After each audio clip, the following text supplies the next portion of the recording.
Om Shanti. Good morning. आज मीठे बाबा की 6 जून 2020 के महावाक्य हैं और विशेष मीठे बाबा ने कहा, मीठे बच्चे, इस बेहद के खेल में तुम आत्मा रूपी एक्टर पार्टधारी हो। तुम्हारा निवास स्थान है स्वीट साइलेंस होम। हमारा घर स्वीट साइलेंस होम, अति मीठा शांति का घर, जहां अब जाना है। प्रश्न है, जो ड्रामा के खेल को यथार्थ रीति जानते हैं उनके मुख से कौन से शब्द नहीं निकल सकते हैं? उत्तर है, यह ऐसा नहीं होता था तो ऐसे होता, ये होना नहीं चाहिए। ऐसे शब्द ड्रामा के खेल को जानने वाले नहीं कहेंगे, है ना। ये ना होता तो ऐसा नहीं होता, ऐसा होता तो ये हो जाता। बाबा कह रहे, तुम बच्चे जानते हो यह ड्रामा का खेल जूं मिसल फिरता रहता है। जो कुछ होता है सब ड्रामा में नूंद है, कोई फिक्र की बात नहीं है।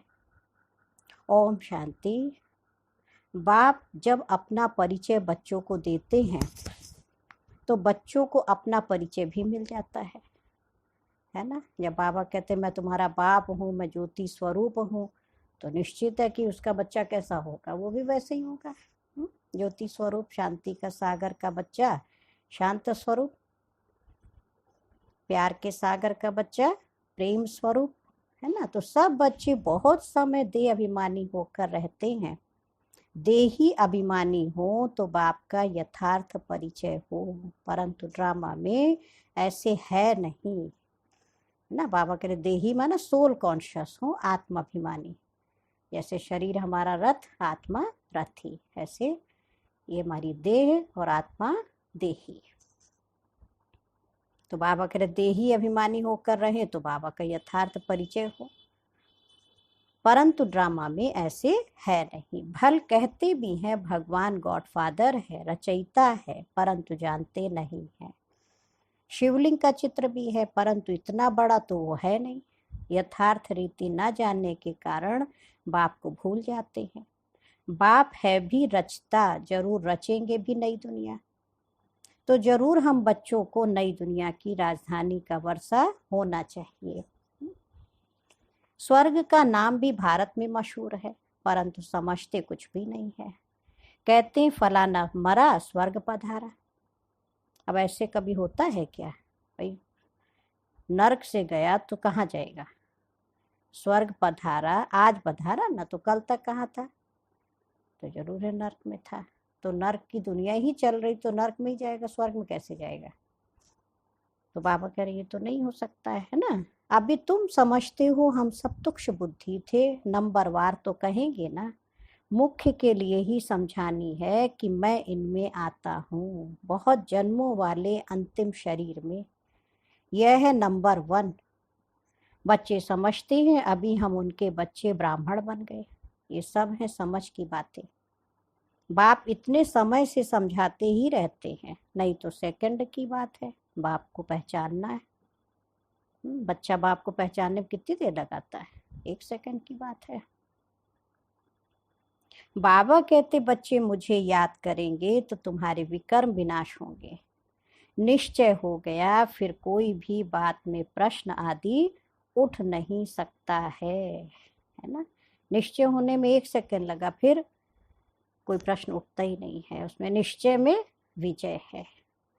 तो बाप ने समझाया है, तुम पावन थे जब शांति धाम में थे। ये बातें भी तुम ही बाप द्वारा सुनते हो, दूसरा कोई सुना न सके। तुम जानते हो हम आत्माएं कहाँ की रहवासी हैं। जैसे नाटक के एक्टर्स कहेंगे हम यहाँ के रहवासी हैं, कपड़ा बदल कर स्टेज पर आ जाएंगे। अब भी तुम समझते हो हम यहाँ के रहवासी नहीं हैं। हम सब कहाँ से आए हैं? ये सृष्टि एक बहुत बड़ी बेहद की स्टेज है, और परम धाम से हम आत्मा इस सृष्टि स्टेज पर पार्ट बजाने आए। और सूरज चांद सितारे क्या है? सूरज बहुत बड़ा हाइड्रोजन बल्ब दिखाई दे, हम सब कौन सा रोल कर रहे हैं, है ना। और सितारे रंग बिरंगी बत्तियां हैं, इस मांडवे की बहुत बड़ा मंडप है, स्टेज है। वही शरीर रूपी कपड़ा पहन पहन के बदली कर कर के हमने 84 बार रोल किया। तो बाबा कह रहे हैं कि हम यहाँ के रहवासी हैं, कपड़ा बदल कर स्टेज पर आ जाएंगे। जैसे नाटक के एक्टर्स होते हैं ना, वो समझ जाते हैं हम कहाँ के रहने वाले। रोल करते हुए भी अपना घर याद रहता है, और यहाँ बच्चे भूल जाते, इसलिए बाबा को बताना पड़ता है, बच्चे तुम तो परम धाम निवासी हो, वहाँ से आए रोल करने। और जब रोल कर चुकते हैं तो उसके बाद क्या करते हैं, वो जो ड्रेस है उसको वहीं उतार देते हैं, और फिर घर वाली ड्रेस पहन के देखो एक्टर जाता है। तो उसी तरह से हम इस सृष्टि स्टेज पर रोल करते हैं, तो आत्मा ऊपर से बिना ये शरीर रूपी ऑर्गन्स लिए आई, बिना कपड़ा पहने आई है ना, और यहाँ रोल कर रही तो उसको कपड़ा मिला, और जब जाएगी तो ये कपड़ा यहीं छूट जाता है। कहते शरीर यहीं मिला है, मिट्टी की काया मिट्टी में मिल जाएगी। तो इसके लिए ही सब चाहते हैं, क्योंकि आत्मा दुखी है ना। बाबा कह रहे अभी तुम बच्चे समझते हो हम यहाँ के रहवासी नहीं हैं, ये एक नाटकशाला है। ये अभी बुद्धि में आया है कि हम मूल वतन के निवासी हैं, जिसको स्वीट साइलेंस होम कहा जाता है। इसके लिए ही सब चाहते हैं, क्योंकि आत्मा दुखी है ना। तो कहते हैं हम कैसे वापस घर जाएं, घर का पता न होने के कारण भटकते हैं। अभी तुम भटकने से छूटे, बच्चों को मालूम पड़ गया है, अभी तुमको सचमुच घर जाना है। अहम आत्मा कितनी छोटी बिंदी है, ये भी वंडर है, जिसको कुदरत कहा जाता है। इतनी छोटी बिंदी में इतना पार्ट भरा हुआ है। परम पिता परमात्मा कैसे पार्ट बजाते हैं, यह भी तुम बच्चे जान गए हो। सबसे मुख्य पार्टधारी वह है, करण करावन हार है ना। तुम मीठे मीठे बच्चों को यह अभी समझ में आया है कि हम आत्माएं शांति धाम से आती हैं। आत्माएं कोई नई थोड़ी निकलती हैं जो शरीर में प्रवेश करती हैं, नहीं। आत्माएं सभी स्वीट होम में रहती हैं, वहाँ से आती हैं पार्ट बजाने। सभी को पार्ट बजाना है, ये खेल है। ये सूर्य चांद स्टार्स आदि क्या है, ये सब बत्तियां हैं, जिसमें रात और दिन का खेल चलता है। कई कहते सूर्य देवताए नमः, चंद्रमा देवताए नमः, परंतु वास्तव में ये कोई देवताएं नहीं है, लेकिन वो सुख दे रहे इसलिए देवता कह दिया। हाँ, चांद शीतलता देता है, सूर्य हमको देखो रोशनी देता है। हाँ, उसकी गर्मी में देखो जर्म्स खत्म हो जाते हैं। डॉक्टर भी कहेगा सन बात करो, तो जिसने दिया उसको देवता कह दिया। वास्तव में वो देवताएं नहीं है, वो तो प्रकृति है। तो बाबा कह रहे इस खेल का किसको मालूम नहीं है, सूर्य चांद को भी देवता कह देते हैं। वास्तव में यह इस सारे विश्व नाटक के लिए बत्तियां हैं। हम रहवासी हैं स्वीट साइलेंस होम के, यहाँ हम पार्ट बजा रहे हैं। यह जू मिसल चक्र फिरता रहता है, जो कुछ होता है ड्रामा में नूंद है। ऐसे नहीं कहना चाहिए कि ऐसे नहीं होता था तो ऐसे होता, ये तो ड्रामा है ना। तो बाबा उदाहरण दे रहे, मिसला जैसे तुम्हारी माँ थी, मम्मा के लिए बाबा ने कहा ख्याल में तो नहीं था कि चली जाएगी। उस समय मम्मा ने शरीर छोड़ा, थोड़ा समय की बात है। अच्छा, शरीर छोड़ दिया, अब क्या कहें, ड्रामा। मम्मा के जाने के बाद भी बहुत बच्चे निश्चय जिनको कम था तो डगमग हो गए। तो बाबा बहुत पक्का कराता था बच्चे, उनको जाना था। तो देखो मम्मा चली गई, 45 साल की उम्र में ही मम्मा ने 45 ईयर्स में ही शरीर छोड़ा। तो बाबा कहते क्या कहें, ड्रामा ही कहें। अब अपना नया पार्ट बजा रही है, फिक्र की कोई बात नहीं है। यहाँ तुम सब बच्चों की बुद्धि में है, हम एक्टर्स हैं। ये हार और जीत का खेल है। ये हार जीत का खेल माया पर आधारित है। कहते माया से हारे हार है और माया से जीते जीत है। यह गाते तो सब हैं, परंतु बुद्धि में ज्ञान जरा भी नहीं है। तुम जानते हो माया क्या चीज है? ये तो रावण है, जिसको ही माया कहा जाता है। सुना, रावण बना 5 विकार, उसी को माया कहें। कई कहते धन संपत्ति माया है, घर गृहस्थी माया है, प्रकृति माया है। बाबा ने कहा बच्चे वो माया नहीं है, लेकिन उसमें लोभ घुस गया धन संपत्ति में, ऐसे तो समृद्धि की निशानी है, तो माया बन गई। घर गृहस्थ तो आश्रम कहलाता, गृहस्थ तो देवताओं के पास भी था, लेकिन उसमें 5 विकार घुस गए तो माया बन गया, है ना।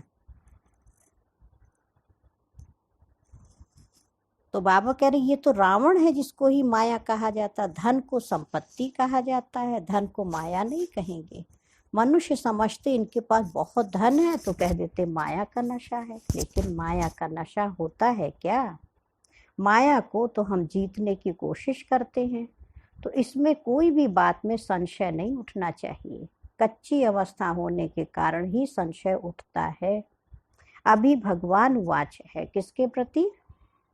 आत्माओं के प्रति, है ना। भगवान तो जरूर शिव ही चाहिए जो आत्माओं प्रति कहे। कृष्ण तो देहधारी है, वह आत्माओं प्रति कैसे कहेंगे? तुमको कोई देहधारी ज्ञान नहीं सुनाते हैं। ज्ञान कौन सुना रहा है?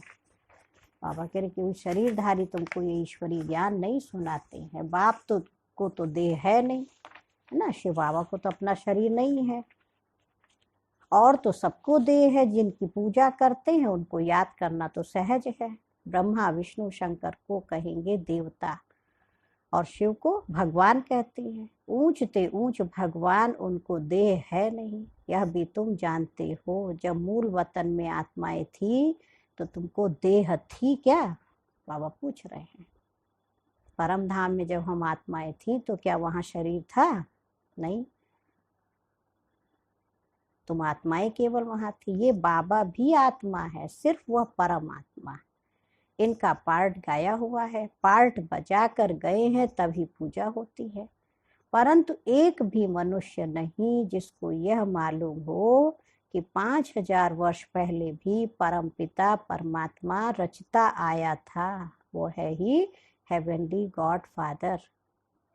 हर 5000 वर्ष बाद कल्प के संगम पर वह आते हैं, परंतु कल्प की आयु लंबी चौड़ी कर देने से सब भूल गए हैं। तुम बच्चों को बाप बैठ समझाते हैं, तुम खुद कहते हो बाबा हम आपसे कल्प कल्प मिलते हैं और आपसे वर्षा लेते हैं, फिर कैसे गंवाते हैं? ये बुद्धि में है। ज्ञान तो अनेक प्रकार के हैं, परंतु ज्ञान का सागर भगवान को ही कहा जाता है। अब ये सभी बातें बाबा कर यह भी सब समझते हैं कि विनाश जरूर होगा। आगे भी विनाश हुआ था, कैसे हुआ था ये किसको भी पता नहीं है। शास्त्रों में तो विनाश के बारे में क्या क्या लिख दिया है। कहते पांडव और कौरवों की युद्ध हुई, अब ये कैसे संभव है ना। जो भगवान से प्रीत बुद्धि पांडव संप्रदाय और विपरीत बुद्धि कौरव संप्रदाय। अभी तुम ब्राह्मण हो संगम युग पर, ब्राह्मणों की तो कोई लड़ाई है नहीं। बाप कहते हैं तुम हमारे बच्चे हो, नॉन वायोलेंस, डबल अहिंसक। अभी तुम निर्विकारी बन रहे हो, तुम ही बाप से कल्प कल्प वर्षा लेते हो, इसमें कुछ भी तकलीफ की बात नहीं है। नॉलेज बड़ी सहज। 84 जन्मों का चक्र तुम्हारी बुद्धि में है। अभी नाटक पूरा होता है, बाकी थोड़ा टाइम है ना। इसलिए इसको कहते नाटक। बाबा कहते ना अटक, बुद्धि को कहीं अटकाओ नहीं, लटकाओ नहीं, एक शिव बाबा को याद करो। तुम बच्चे जानते हो अभी ऐसा समय आने वाला है जो साहूकारों को भी अनाज नहीं मिलेगा, पानी नहीं मिलेगा। इसको कहा जाता है दुख के पहाड़, खूने नाहक खेल, है ना। बिना गलती के कहते नाहक हमको क्यों परेशान करते हो, तो खूने नाहक खेल होगा। इतने सब खत्म हो जाएंगे। कोई भूल करते हैं तो उनको दंड मिलता है। इन्होंने क्या भूल की है? सिर्फ एक ही भूल की है, जो बाप को भूले हैं ना। बाप तो तुम तो बाप से राजाई ले रहे हो। बाकी मनुष्य तो समझते हैं मरे की मरे। महाभारत लड़ाई थोड़ी भी शुरू हुई तो मर जाएंगे। तुम तो जीते हो ना। तो वो तो घर घर में महाभारत लड़ाई चल रही है, तो आत्मा क्या हो रही? देखो बाबा कह रहे सबको घर चलना है। तुम ट्रांसफर होकर अमर लोक में जाते हो इस पढ़ाई की ताकत से। पढ़ाई को सोर्स ऑफ इनकम कहा जाता है। शास्त्रों की भी पढ़ाई है, उससे भी इनकम होती है, परंतु वह पढ़ाई है भक्ति की। तो अब बाबा कहते हैं मैं तुमको इन लक्ष्मी नारायण जैसा बनाता हूँ। तुम अभी स्वच्छ बुद्धि बनते हो। तुम जानते हो हम ऊंचते ऊंच बनते हैं, फिर पुनर्जन्म लेते लेते नीचे उतरते हैं। नए से पुराना होता है, सीढ़ी जरूर उतरनी पड़े ना। अभी सृष्टि की भी उतरती कला है। देखो कितना गिरावट आ गई। चढ़ती कला थी तो इन देवताओं का राज्य था, स्वर्ग था, और अभी उतरती कला है तो नर्क है। देखो सारे गुण विशेषताएं आज खत्म होते जा रहे हैं। एकदम नील हो गई अवस्था।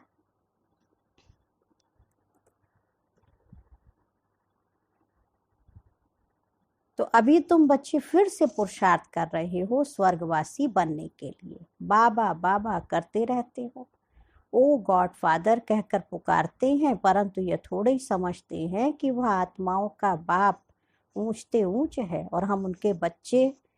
फिर दुखी क्यों? सोचने वाली बात है। अभी तुम समझते हो दुखी भी होना ही है, ये सुख और दुख का खेल है ना। जीत में सुख, हार में दुख है। बाप ने राज्य दिया, रावण ने छीन लिया।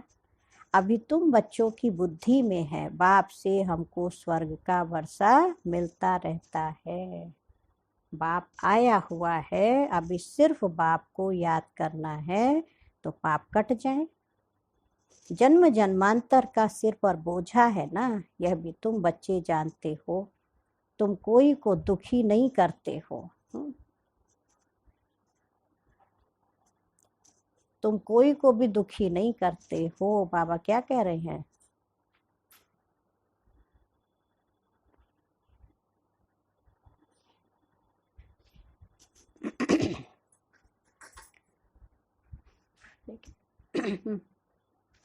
तो बाबा कह रहे तुम कोई को भी दुखी नहीं करते हो। ये सुख और दुख का खेल है ना। जीत में सुख, हार में दुख है। बाप ने राज्य दिया, रावण ने छीन लिया। अभी तुम बच्चों की बुद्धि में है, बाप से हमको स्वर्ग का वर्षा मिलता रहता है। बाप आया हुआ है, अभी सिर्फ बाप को याद करना है तो पाप कट जाए। जन्म जन्मांतर का सिर पर बोझा है ना, ये भी तुम बच्चे जानते हो। तुम कोई बहुत दुखी नहीं होते हो। कुछ सुख भी है, आटे में नमक, जिसको काग विष्टा समान सुख कहा जाता है। तुम बच्चे जानते हो सर्व का सदगति दाता एक ही बाप है। जगत का गुरु भी एक ठहरा। वानप्रस्थ में गुरु किया जाता है। अभी तो छोटे को भी गुरु करा देते हैं कि अगर मर जाए तो सदगति को पाएंगे। छोटे बच्चों को भी गुरु करा देते। कोई भरोसा नहीं है कब आत्मा शरीर से निकल जाए।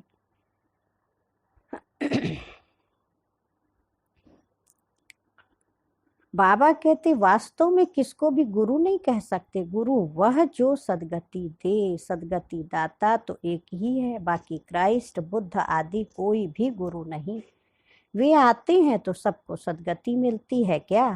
क्राइस्ट बुद्ध जो धर्म पिताएं आए तो उनके आने से सदगति नहीं हुई है ना। उन्होंने अपना अपना धर्म स्थापन किया, सुख थोड़ा बहुत दिया अपनी क्षमता अनुसार, लेकिन मुक्ति, जीवन मुक्ति, गति, सदगति, सुख की दुनिया शिव बाबा ही स्थापन करते हैं।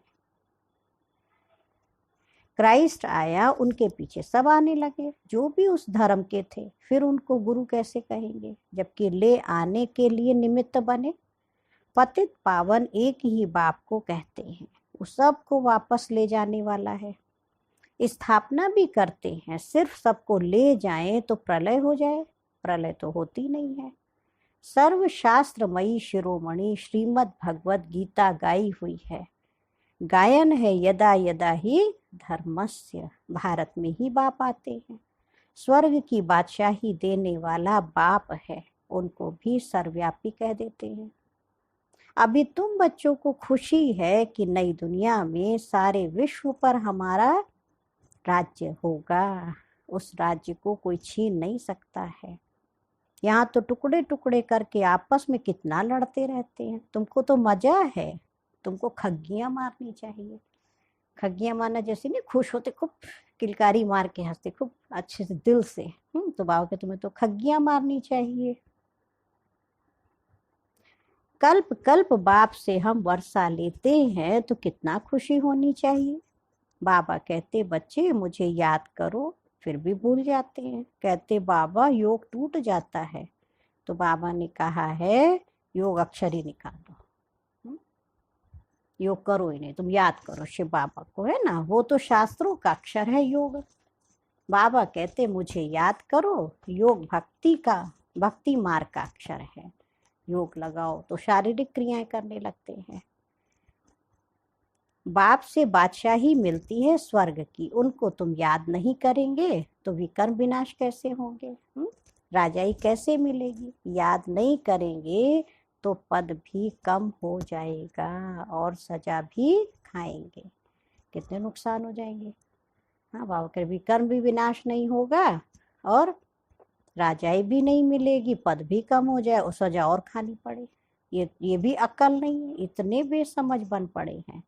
मैं कल्प कल्प तुमको कहता हूँ बच्चे, माँ में कम याद करो, जीते जी इस दुनिया से मर जाओ, है ना। बात थी जीते जी मरने की, और वहाँ वो देखो क्या करते, बनारस में कुआं है, जीते जी उस कुएं में कूद जाते और नीचे नीचे गंगा जी में चले जाते, सोचते हम मर गए, हम मुक्ति पा गए।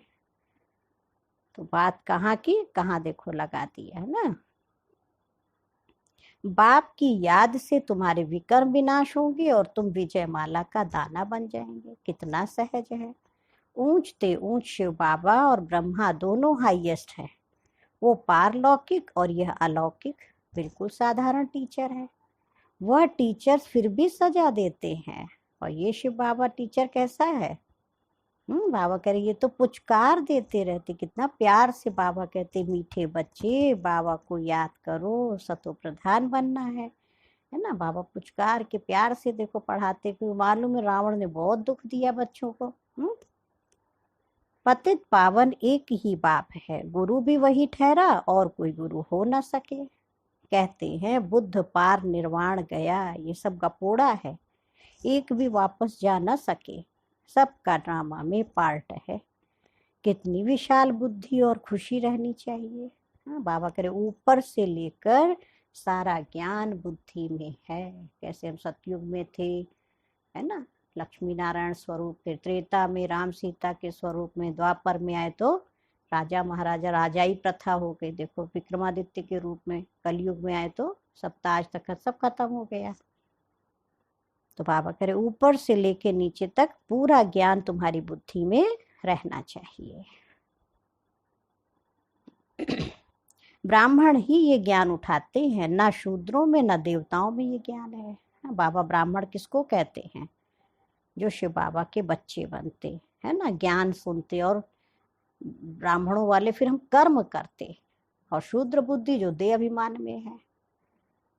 तो अब समझने वाला समझे, जो ना समझे उनका तो मौत है, पद भी कम हो जाएगा। स्कूल में भी नहीं पढ़ते तो पद कम हो जाता है। हाँ उस स्कूल में ही पढ़ाई अच्छी रहती, बच्चा ना पढ़े तो फिर उसकी पोस्ट पोजीशन कम हो जाती है। अलिफ बाबा बे बादशाही, है ना, अलिफ माने अल्लाह, अलिफ को याद करो, बाबा करे बे बादशाही को याद करो। हम फिर से अपनी राजधानी में जा रही हैं, ये पुरानी दुनिया खत्म हो जाएगी। तुमको ये बुद्धि में निश्चय रखना है कि अब घर वापस चलना है। अच्छा, मीठे मीठे सिक्की लधे बच्चों प्रति माता पिता बाप दादा का याद प्यार और गुड मॉर्निंग। रूहानी बाप की रूहानी बच्चों को नमस्ते। हम रूहानी बच्चों की माता पिता बाप दादा को याद प्यार नमस्ते और गुड मॉर्निंग। शुक्रिया बाबा, शुक्रिया। अच्छा, अभी हम सुनेंगे धारणा के लिए मुख्य सार मुरली का। फर्स्ट पॉइंट है, बाप हमें ऐसे नए विश्व की राजाई देते हैं जिसे कोई भी छीन नहीं सकता। इस खुशी में खग्गियां मारनी है ना। ऐसी बाबा विश्व की राजाई देता है जो कोई दूसरा राज्य ही नहीं होगा, दूसरा कोई राजा ही नहीं होगा जो छीने हमसे। सेकंड पॉइंट है, विजय माला का दाना बनने के लिए जीते जी इस पुरानी दुनिया से मरना है। बाप की याद से विकर्म विनाश करने हैं।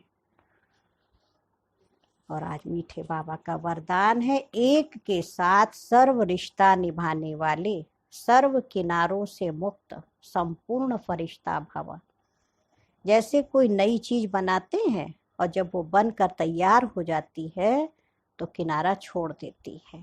आप सबने देखा होगा, हलवा भी बनाते हैं ना, माताओं को अनुभव है। तो पहले तो चिपकता है कढ़ाई में, जगह जगह खुरच खुरच के साफ करना पड़ता है, और जब पक जाता है तो पूरा कढ़ाई एकदम छोड़ देता है। हल्का भी हो जाता है, पहले भारी भारी होता है, भूनने में तो भारीपन लगता है।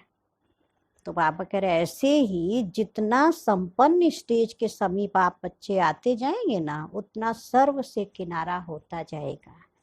जब सब बंधनों से वृत्ति द्वारा किनारा हो जाए, अर्थात किसी में भी लगाव ना हो, तब संपूर्ण फरिश्ता बनेंगे। एक के साथ सर्व रिश्ते निभाना यही ठिकाना है। इससे ही अंतिम फरिश्ते जीवन की मंजिल समीप अनुभव होगी और बुद्धि का भटकना बंद हो जाएगा, है ना। सर्व रिश्ते एक शिव बाबा से, उसको कहेंगे फरिश्ता, जिसने सब रिश्ते शिव बाबा से निभाए। और इस दुनिया से सारे रिश्ते बुद्धि से खत्म करना, तो बुद्धि भटकना बंद कर देगी। और आज का स्लोगन है, स्नेह ऐसा चुंबक है जो ग्लानि करने वाले को भी समीप ले आता है ना। स्नेह प्यार इतना अच्छा चुंबक है जो बाबा कह रहे ग्लानि करने वाले को भी समीप ले आता है। तो आज हम मुरली का क्या कहे स्वमान कि मैं संपूर्ण फरिश्ता आत्मा हूँ, मैं मुक्त संपूर्ण फरिश्ता हूँ। आज का स्वमान आप सभी ध्यान से रखेंगे, सारा दिन इसको चिंतन करेंगे, मैं मुक्त संपूर्ण फरिश्ता हूँ। अच्छा, ओम शांति, ओम शांति, ओम शांति।